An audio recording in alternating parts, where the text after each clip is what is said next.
Hello mga kapaps! So I'm Daniel P. Valverde from BSIT4C, and today's video we're creating a video tutorial to how to installation of VMware, Windows Server, and etc. So let's start. For our first tutorial activity is to VMware installation. So first, we open the Google Chrome, and then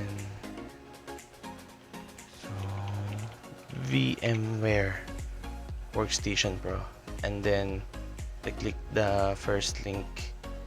Then after that, there have two options. So for Windows and Linux. So click the for Windows, click download now. Then after that, downloading is done. So click the VMware workstation and click yes, of course.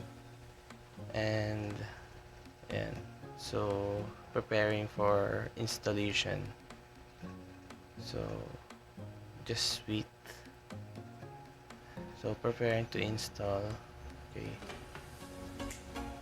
just wait. And then so here we go. We're gonna set up the workstation, VMware workstation. Just click accept and next, of course.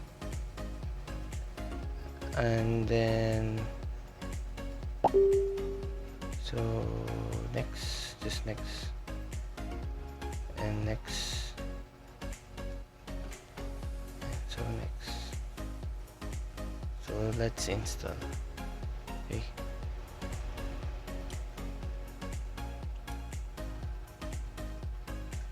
And so click finish. Okay, and then it's done.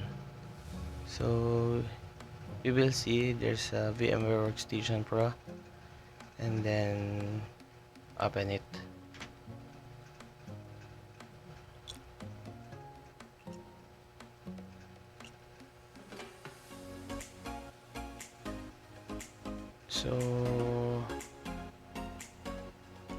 So I want to use for 30 days and continue.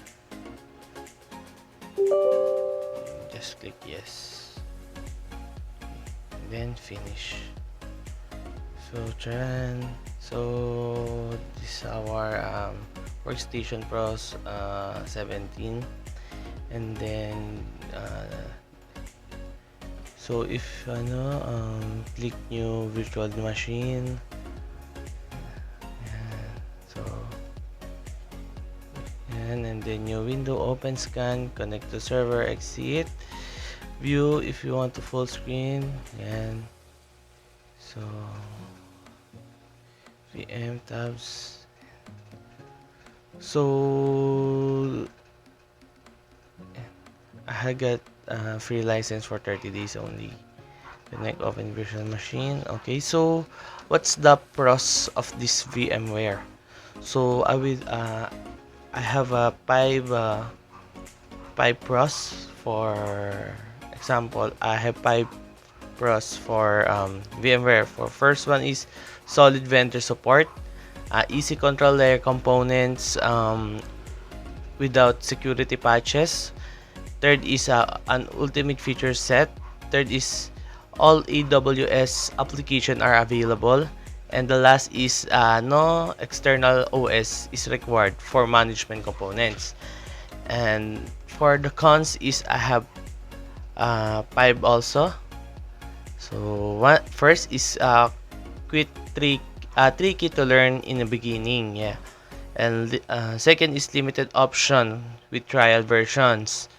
Third is VMware struggles. Fourth is some complex devices slow down initialization time.